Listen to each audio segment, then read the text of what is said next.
Welcome to the Turn One Studio podcast. I'm Eliud Custodio, and here we sit with local business professionals. Today's guest, Bill Corbett from Corbett Public Relations.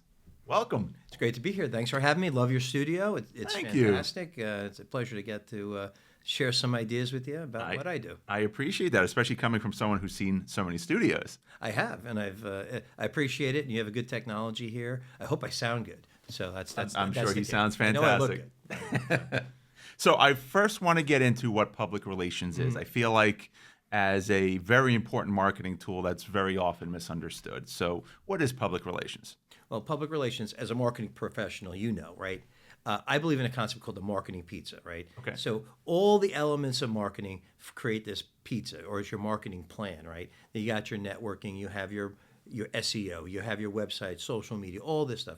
Well, a slice of that pizza is public relations. Okay. And what our firm, my firm, we consider public relations leveraging the media and other vehicles to build brands and reputations. Okay. So we help build business brands as well as individual brands, who are leaders of companies. So we position them as thought leaders and experts. So it's kind of a dual purpose. We work on building the company, product, and service so people are aware of it, but then we also build the experts that are behind it. And it's really been, quite a fun journey over the years. We've worked with everything from railroads to payroll companies to credit unions, and I've even had a meeting with a clown. So it's been interesting. Very cool. So specifically, what sort of vehicles are available to get your word out? Well, in the public relations world, and all of this stuff, I use the pizza metaphor because everything kind of touches each other, right? So we focus primarily on television, traditional television, traditional newspapers, but which are also online vehicles, podcasts. So this isn't when it comes to something like traditional TV or linear TV, this isn't just running a commercial. This is more than that. This is when I say working with securing what we call earned media coverage, right? That's where you earn the opportunity to have the media cover you and tell your story. And that's really the key, is having the media tell your story or talk about your company or let your expert explain a concept or show their expertise as it's connected to the industry or the company that they're with. The reason why this is super important on a high level is it gives your company and your individual credibility. A third party, just like you're interviewing me today, I'm not doing a commercial, Right. You're asking me, right? So I'm able to give my opinion, share the information, and you're giving me credibility by saying, hey, I'm a worthy person to listen to, just like a Newsday or a News 12 or a Fox News would talk to an expert so they can share their expertise, and that builds their credibility and it builds their awareness, for their brand across multiple platforms. So it's a multi-platform approach, Right. to build brand reputation and demonstrate expertise. That's cool. And that is effective. When you see a guest on, say, the Today Show, they do get I don't want to say even a certain amount, they get a ton of credibility by being invited onto a show that has that much reach. And we've had clients on the Today Show, and a lot of people think about PR. PR is not necessarily an immediate sales driver. It does if you're on television, you're talking about your product. I've had somebody on the Today Show who had talked about their product, and they got 600 calls that day. It was a great day for them. But it's more of a long-term process. I look at PR like a mortgage. You put a little bit into it every month to build equity in your brand. And when you're doing that simultaneously with the things that you do, websites, social media, other forms of marketing, then that just boosts it even higher to build that brand equity and awareness. Yeah, for sure. And I would imagine, depending on the type of business that someone's in. What you said just reminded me of using the Today Show again as another example. I know when they have people that are hawking product, they'll often have now a QR code on the screen and some other things. So if they have a transactional business, you're seeing in real time that work. Right. But you got to remember, though, that those segments that have a QR code and someone's selling something, that might be a pay-to-play situation. Because it's an affiliate link. Right. So people may not know that person who's on there paid to be on there. It's a little bit different. That's not earned media. That's not necessarily earned media, because the people we work with, we get them on a Today Show or a Fox and Friends or whatever it is, and they talk about their product, so they don't pay to be on there. And that's an important thing for people to know, that when you work with a PR firm, you don't pay for that story in Newsday or that story in the New York Times. You pay us to be the conduit to get you there. Yeah. So that's the investment. You invest in us, and we invest in getting to know our clients so that we're able to pitch those stories to those reporters that will then write them or talk to your expert about the topic. Excellent. Yeah. Again, one of the reasons why I was excited to have you on the show and to talk about PR, because not only is it misunderstood, but the assumption is usually, or I should say the reaction I get when I suggest, maybe the approach should include public relations. Well, but what do I need a press release for? That's usually the knee-jerk reaction, right? As if all it is a press release. Right. So it's not, while press releases are part of the mix, it's really your relationship, your firm's relationship with them that makes the difference, right? That's a big part of it. Who you know. And also it's the experience. You know how to pitch stories. You know what makes a good story. So we see press releases as, well, right now with AI, press releases have a little bit more value than they have in the past because it shares information. Yeah. AI scrubs the internet looking for information. Those press releases are out there, and that helps in that capacity. We can get into that later. But public relations really is it's a combination of a professional who knows the reporters, but it's also saying, hey, what's happening in the news today, and how can we connect our client or expert with that story? I won't date this show, but we know topics like energy and the flu that come around every year, right? Right. So if you have people who can talk about those topics and you see the media reporting about it, we can then say, hey, we can put our expert into that story, whether it's local, national, and in different types of platforms. Awesome. So you teed me up with the AI segue because I was going to get to that later. How is AI affecting your business? I'm excited about it because we had the internet boom, we had the social media boom, and now we have the AI boom, right? And I think it's fantastic because I look at AI as my digital assistant. There's a software that can help me do my job quicker, maybe a little better, faster for sure, and it can help me do more. It helps me write press releases. It helps me put strategy together. It helps me do research. It helps me do a lot of things a lot faster. I still have to be involved in every step, and the people who work with me have to be involved in every step. But when we're able to do this more efficiently and quicker, remember I was telling you about responding to trends and breaking news? Well, it allows us to be very, very nimble and to act fast to get into those opportunities that are out there. So I think it's a great tool in the PR world. It'll never replace good quality PR people because I have a relationship with you. Right. You have a relationship with me. A computer cannot really have a relationship, or a software package can't have a relationship with you. So AI is great, but AI isn't everything. Right. It's a tool to add on. Well, we were talking in a previous conversation about the human in the loop.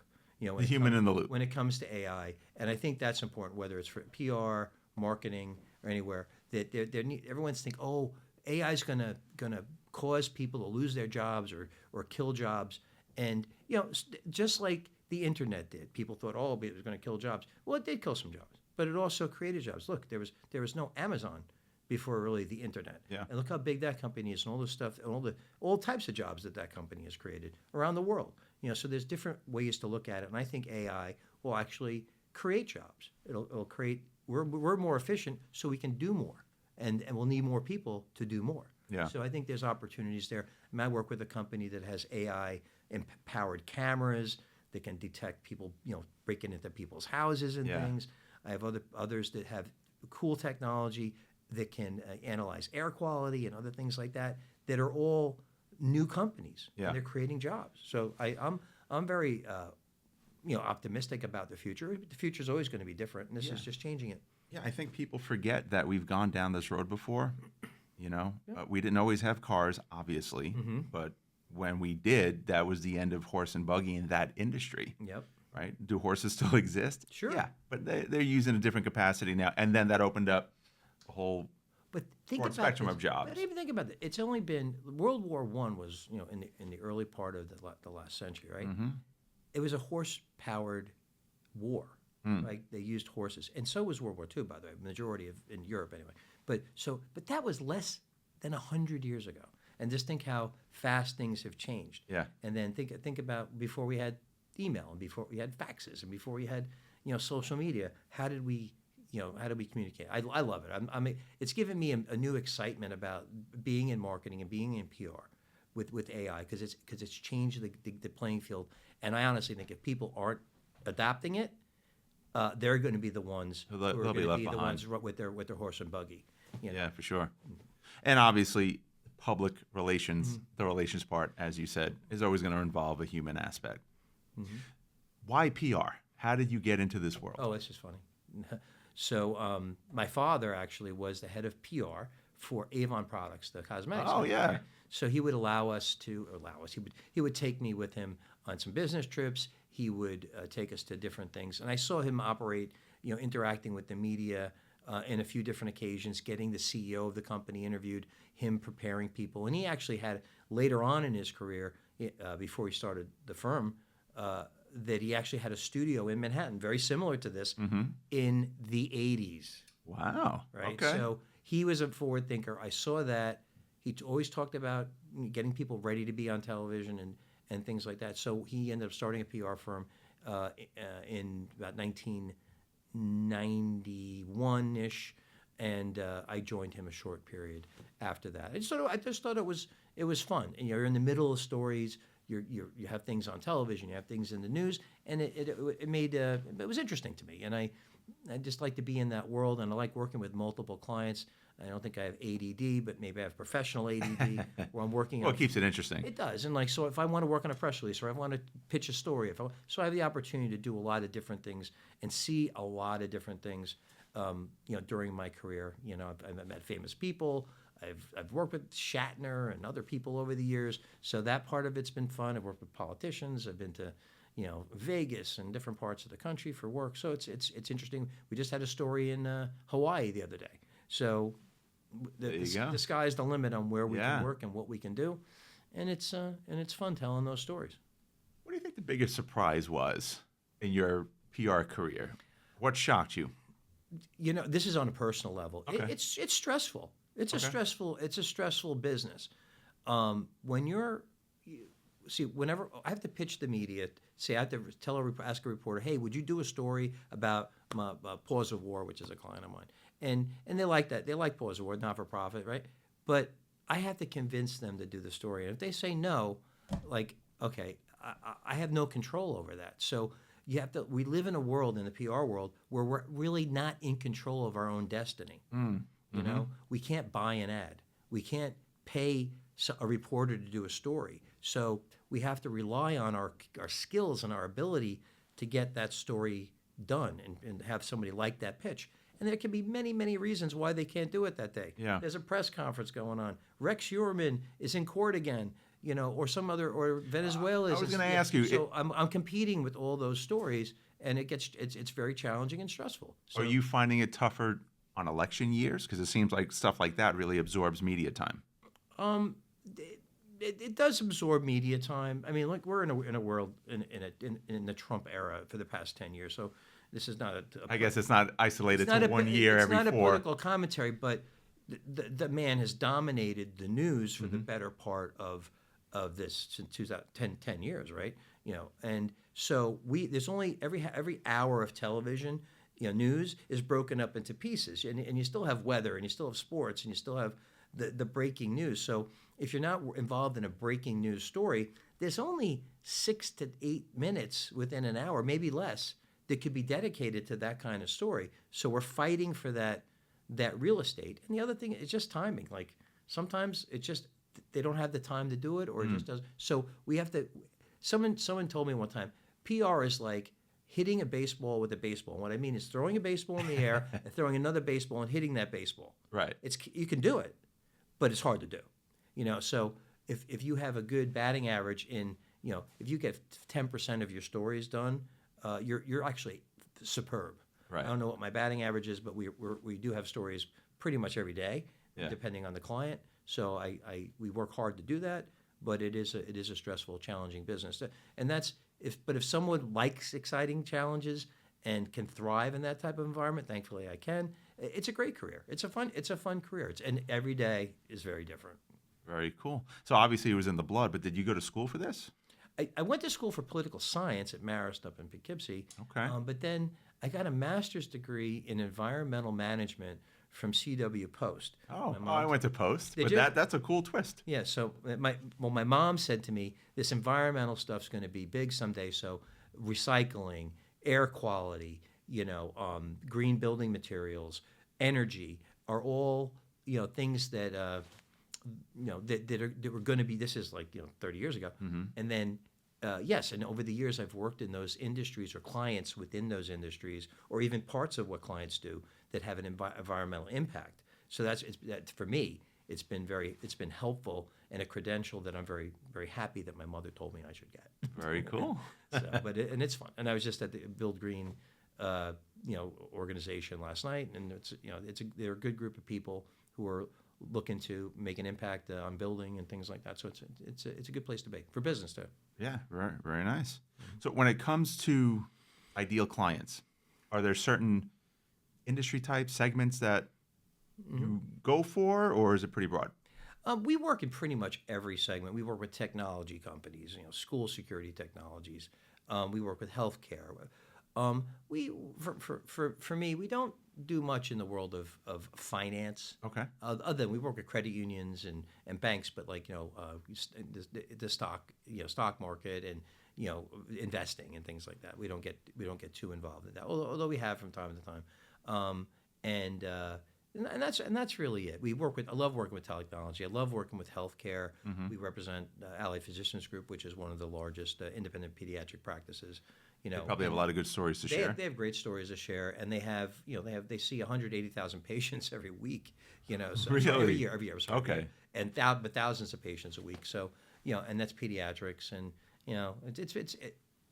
it's really fun, and the eclectic nature of it makes my life different again every day and fun, challenging at times, but it's fun. We like to work with not public companies, but companies that are in the 50 million or more range, primarily because once they get to that size, they need a PR component to their overall marketing. Okay. But even smaller companies do too. We work with smaller. I can see how every company could benefit, but I guess at that scale, you have a lot of messaging to get out there, right? Yes, and smaller companies too. We've even worked with startups that we were their first marketing component because they didn't have big budgets and they wanted to make a big splash. So PR can be used in that capacity. But I'm a believer in an all of the above strategy. So some companies need advertising, some need a lot more social media than others. That's why you got to find that mix that works the best for driving business. And building awareness. Yeah. I would imagine one in particular would be social media. It's probably a great way to amplify what you guys are doing. Yeah, social so our goal is we get a story in on Channel 5 News in New York here, and then we hand that off to the social media team, right? And the social media team will then share it on LinkedIn, Facebook, X, Instagram, et cetera, and repurpose it. And I'm going to tell you, maybe not that particular story, but a lot of stories, more people will see the story on Instagram than they're going to see on broadcast. And the people that, your target audience, are probably going to see it via your channel versus, an external channel. So, but you get the benefit of the large audience on the broadcast or cable, and then you get the micro or the smaller targeted audience, on social media. And that's one of the mistakes that a lot of people make is they don't repurpose their stuff. Right. They don't capture wasted opportunity. They don't capture if they're paying somebody like me or doing it themselves. You gotta take. I call that. It's really an asset, a very valuable marketing asset that you really have to repurpose. And think about it. Even if you're in a story in 2025, you can put that back up on the air or on your social in 2026 a couple of different times. Right. Or slice it and dice it a little bit, and it keeps things relevant. And again, it goes back to what we first started talking about is credibility. When the media is talking about you, you got credibility. And they're not talking about you, you don't have credibility or you don't have a brand because no one's talking about you. So you want to just repurpose it as much as you can without being like a pig. Right. And then that's really the best way to use and you got to put it on your website and other things too. But the best way to get the message out there. Now, I know you're also involved in certain charities. Yep. We met through Long Island Fight for Yes, Charity. we did. At least I think that's where we met, but we definitely I think it connected was. through that. Yep. How'd you get involved with them? Fight for Charity years ago, I knew some of the founders. I knew Matt Silver and Jamie Austin. I knew, and I think I was involved since the third year of the event. It might have been the fourth year. And they're up to 20 now, right? Just at our 20th. Yeah. And so, I got involved with them. I like working for not-for-profits. Long Island is a great place to be involved in not-for-profits. There's people are giving, they care. I'm not saying other parts of the country don't care, but it's kind of ingrained in our the way we are and the way we live here on Long Island, and people want to give back. I'm also on the board of the Marty Lyons Foundation. We grant wishes for children with terminal life-threatening illnesses. Marty, if you don't know, played for the New York Jets. He was the NFL Man of the Year in 1984, and a really tremendous individual. We've granted 7,000 wishes. So I work with Marty. I help him get a little bit of airtime. He was the radio announcer too for the Jets for many years. We just had him on Fox Weather the other day doing some football preview for college and for NFL. So, and he's going to be back on, I think, right before the Super Bowl. So that's what we do. Helping charities is really a great part. And I work with Paws of War. They bring dogs in from out of the country that members of the military befriend. They rescue dogs from puppy mills and things like that. So who doesn't love stories about puppies? Right. So it's not as difficult to pitch those stories, but we love working with them, and the Morgan Center that helps kids with the first preschool for kids who have cancer, and a number of others. So it's rewarding for me too. Yeah. We charge a couple bucks, but it's really more of a passion project for those working with the charities. You're very involved. I love that. And I will have a book out in this, I would say before April, on PR for not-for-profits. Oh, that's wonderful. So we just wrote that. We're editing it now, so it'll be out, and a couple more on the way for personal branding and crisis management and a couple of things. Well, congrats. That's a huge feat. Well, AI is helping me with that too. And Okay. some people, I'm not going to lie about it. It's but again, it's a tool. It's my digital assistant. Right. It's helping me coordinate the information together, and it is based on I dictate hours and hours and hours of content that is then just used to create the book. That's awesome. Yep. So before we wrap up, I always love to ask, what do you like to do for fun? What I like to do for fun. Remember I was telling you about that baseball and hitting it with another baseball? Well, what I like to do is actually, it's a little bit louder. I like to do trap and skeet shooting. Get out. That's awesome. And I'm not far from this location. You go to Yaphank? I go to Yaphank. Okay. I go to a couple other places, Sporting Clays.